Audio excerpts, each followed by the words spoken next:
of the standout games to end the weekend, both chasing Europe, Manchester United, Brentford. Amazing. Both managers doing extremely well at the moment. Michael going into United has given them a real uplift and got them into those Champions League positions, which I thought was impossible a couple of months ago. Keith Andrews, I voted yesterday the League Managers Association Manager of the Year for me, this fella. Yeah. Brentford sold all their goals last summer. They sold all the assists. And this fella coming in as a rookie manager and done the job he has, absolutely incredible. I hope we didn't get you into any trouble with making that announcement there, Stuart. That was just my personal vote. I'm not suggesting he's won the trophy. I'm saying that was my vote. Exclusives here on Team Talks. Clinton, just the fixture itself, both sides chasing Europe. It's not something, as Stuart had just said, we'd have been saying about Manchester United a couple of months ago, and it's certainly not something people would have said about Brentford at the start of the season. No, I got to hold my hand up. I thought Brentford would be struggling near the bottom of the table, losing Thomas Frank and Buemo, Vissart, Norgard, the captain. I thought they'd be struggling big time, but credit to Keith Andrews. I think he's done a fantastic job, and the job Michael Carrick's done. Ruben Amorim must be at home gutted because he had the players. He's not changing much. What he's doing is playing the players in the right position and getting the best out of a group of players. Playing Bruno in the 10, which is his best position, and Kobbie Mainoo in there. And look at the job he's done at the moment. United fans a few months ago would never have thought they'd be in a Champions League position, and Brentford in ninth got a great opportunity to get into them European places. So on Monday night, that's going to be a hell of a game. Yeah, it really is. Brentford 10 points behind Manchester United there. Let's talk about Man United, though, because they had to get back to winning ways against Chelsea. They had a little bit of struggles. Do we consider that to be just a blip, a wobble? What would you call it? Yeah, listen, it's a long old season, but I think United have got their tails up, no doubt about that. You know, they're flying at the moment. This goal was magnificent. Once again, the supply line of Fernandes, you know, he's been sensational. And I'm not just talking about recently when the uplift has come from United. I'm thinking the whole season when they really needed a focal point. You know, he has been that person. He cajoles players around him. I watch him play. We moan in football that there's not enough personality on a football pitch. He's got personality. Like him or loathe him, he's got personality and he affects the game. Yeah. You mentioned kind of before this upturn in form for United. I'm sorry to mention this again, Clinton, but the Crystal Palace game is an example of how he sometimes could turn the game on its head on his own. Yeah, you don't need to apologise. He was outstanding against Crystal Palace, and he's been brilliant this season. I think if Man United were maybe going for the title, or he could be Player of the Year. I think the assist that he's done this season, Stuart's right. You can moan about his the way he throws his arms in the air. That's his frustration to have players on his level. But for me, in that position, name me a better player in that position in the Premier League at the moment that's getting the numbers that Bruno Fernandes is. Timing of the pass, everything about him. He must be a joy to play with, isn't he, Stu? He certainly is. And I'll tell you where he's got a good dynamic as well with Cunha. A lot of his assists, Cunha's got on the end of it to score. They've got a real good understanding between them. Passes like that are absolutely magnificent. You know, he made it look so easy. And he's telling players what to do. Look, he's waving him on. He's giving him a clue where to run. I mean, that's just great football. It's great captaincy in many ways. Stuart, we know your favourite for manager of the season now. Thanks again for sharing that with us. More than welcome. Is he your favourite for player of the season? No, I think he'll be in the top 6. I would certainly put him in the top 6 for what he's done. I think Szoboszlai, if you want some names, Szoboszlai at Liverpool's been outstanding. I mean, give it to us if you want to. I think 3 Arsenal players have been outstanding as well. In Raya, Gabriel and Rice. Your player of the season or in the top 6, like Stuart says? He'll be in my top 2. Ooh. But he's not 2?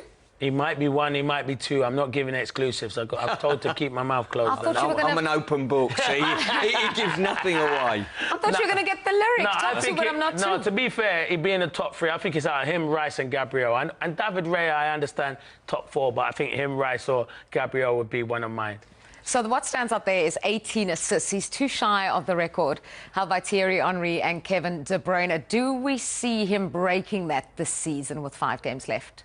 Stuart? I would say yes. Yeah, I would. I mean, bear in mind the company is in De Bruyne and Henry. Wow. 2 of the best to ever grace the Premier League. Incredible. And I think we've just had an insight in there. See, he doesn't give much away. If it's his birthday, we wouldn't have had that chocolate cake, would we? You know, I'm a sharer. This man isn't. That's a mic drop from Stuart. Can we move on? Brilliant. Thank you, Stuart, for providing the cake or providing the birthday so that we could Thank enjoy you. the chocolate You're cake. more than Once welcome. again, happy birthday. Bruno Fernandes, is he going to break the record for you? Yeah, I think he'll break it. I think he's phenomenal. And you're right, and Stuart just alluded to it. The company that he's in, De Bruyne and Thierry Henry. Thierry Henry, one of the best for me, outstanding. But Bruno's numbers are fantastic. I think he's a top player. Can go to any club and play. I rate him that highly. So, yeah, I think he will break that record for sure. Yeah, there you go, confirmation. De Bruyne, Henry, Mesut Ozil, and then Bruno Fernandes. There's some names in there, isn't there? Unbelievable. Wow. De Bruyne again, Frank Lampard, Fabregas, and Mo Salah. So he's level with all the players below him on 18. Michael Carrick gets the position full time for you guys? 100% for me. I think he's been outstanding. He's come in and he's been sensible. He's come in. Maguire couldn't get a game, Mainu couldn't get a game, and all of a sudden he's just put, you know, round pegs in round holes, players in the team that he can trust, and let the flair players go and win the game for him and be hard to break down and hard to beat, and all of a sudden they flourished. It's been incredible. Basic, but incredible.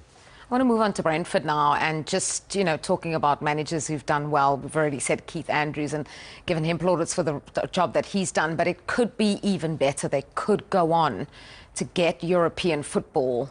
Would that be one of the biggest achievements in the club's history? Do you see them getting European football? That's why Stuart's putting him for manager of the season, because of obviously the job he's done. He's been outstanding, to be fair. Keith Andrews, a brilliant job. And, yeah, they've got a great opportunity. They've got good players.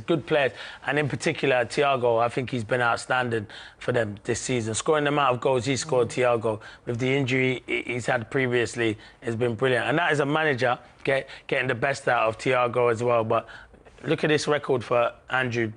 That is brilliant, to be fair. He's at Brentford Football Club, and no one really fancied Brentford to finish in that top half. So to be where they are now and challenging for them European places was brilliant. Yeah, just looking at that, points per game, 1.45, 33 played and 13 won. Just lost 11 have Brentford so far this season. Big in the conversation for Europe. You mentioned Igor Thiago earlier on. We were praising Erling Haaland, and you said you need that 15-goal a season striker. Thiago has 21 goals already this season. Brentford's pipeline for strikers, they seem to be churning them out. They seem to have them on a conveyor belt. Well, they have. Whether they've been fortunate this year that he's managed to come back from injury, as I say, the sales of players in the summer, they recouped money, but they lost a lot of goals out of their teams and a lot of assists. And the likes of Thiago's been absolutely magical in filling the void and driving Brentford on up the division. And they're a real threat as a football team. And him, how he holds the ball up as well as the goals he gets, he's got a physical presence to hold the ball. Yeah, I think he's been outstanding. What a signing. He's now been capped by Brazil, and he scored on his debut as well. So he's been brilliant. He's living his dream at the moment, and he's a handful as well. The only thing is when he has seasons like this, look at his stats there. 33 appearances, 21 goals. And I'm not saying anything, but you put him in that Arsenal team, they probably they've won the Premier League by now, because he's clinical in that final third. He's outstanding. But it does suit him the way it's going at Brentford. You just hope they don't lose him in the summer, because it feels like when Brentford strikers get numbers like that, evidently they move on in the summer. Yeah, I wonder if they don't already, have replacements, because when they lost Tony, people said the same thing. When they lost Wissam and Burmo, people said the same thing. And yet Brentford have come up again once more. You know what they do? Goal scorer. They're one of the best teams that recruit in the Premier League. Them and Brighton, I think, are two outstanding teams that do it correct. I mean, I throw Bournemouth into it, but them two in particular, Brentford, their recruitment's magnificent. So full credit to them and to Keith Andrews as well. Hi, Michael. First of all, just injury updates, if you wouldn't mind, on ahead of Monday. To be honest, everything's all right as it was. Couple of knocks and niggles, a little bit. coming out of the game that you'd expect, but Patrick's back, working well. No, he's not back. He's working his way to being back, so I don't want to get ahead of that one. But he's certainly in making good progress and back closer to training with us, which is positive. So that's good news. Lenny, is he be back Monday? We're still working on that one. So there's a possibility, but at this stage it's not 100% sure. The cushion you've built to 6 now has naturally led people to look ahead to the summer, whether that be signings or your own future. You've obviously done a fantastic job since arriving in January. I mean, how much would you love to take the role beyond the summer? I've said it many times. I enjoy being here. You know, I enjoy the role I'm in. We've had some good results and we're in decent shape. I think there's a lot to go. We still want to keep improving. You know, there's layers that we want to get to. Really, I'll see. You know, I'll see. I keep saying the same things in front of you every week. You know, there's only so much I can say in terms of that. But I've said it many times again. I enjoy being here. I love being here. It's a real privilege to be in the position I am. But thriving with the responsibility that we got. When are you expecting clarity? I'm not sure, to be honest.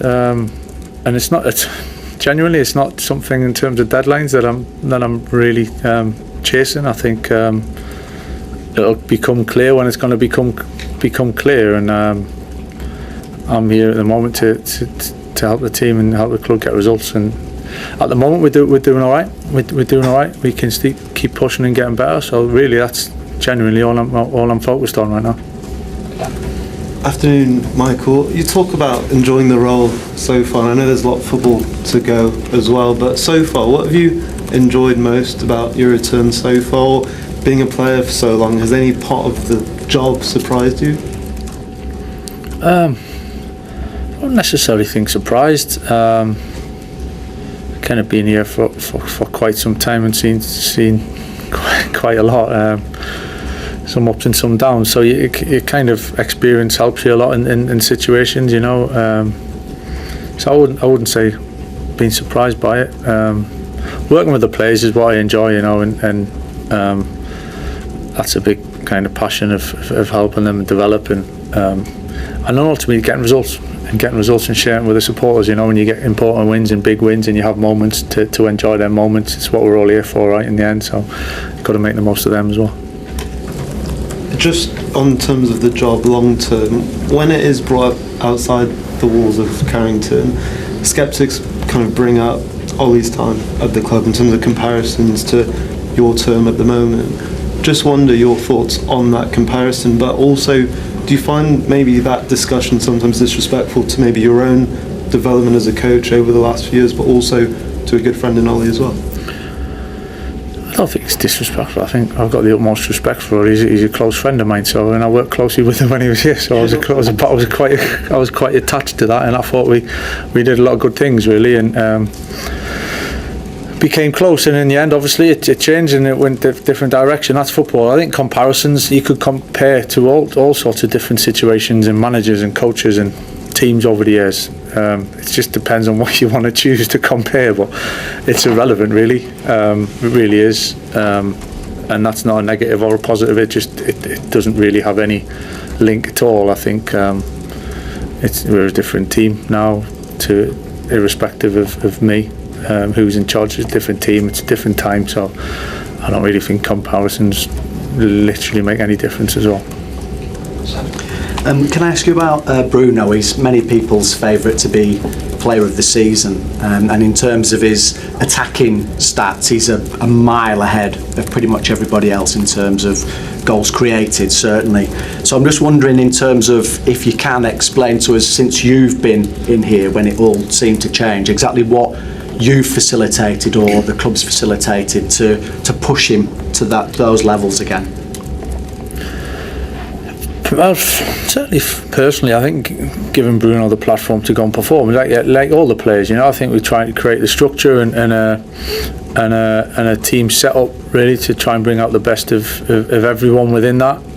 There's obviously limitations in terms of everyone's got to sacrifice a little bit for the good of the team.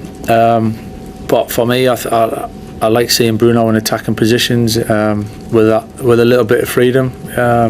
He obviously again plays for the team, and he's a big responsibility within that. And I thought he did that ever so well, especially on Saturday without the ball and the defensive work that he did. So he's got big responsibility within that. But trusting him, you know, he's a very good player. He sees things. He's creative. He's got a really good brain. He's a big part of the group as well, and a big influence. So a lot of it's in trust and trying to put him in a position where we think he can make the biggest difference, really.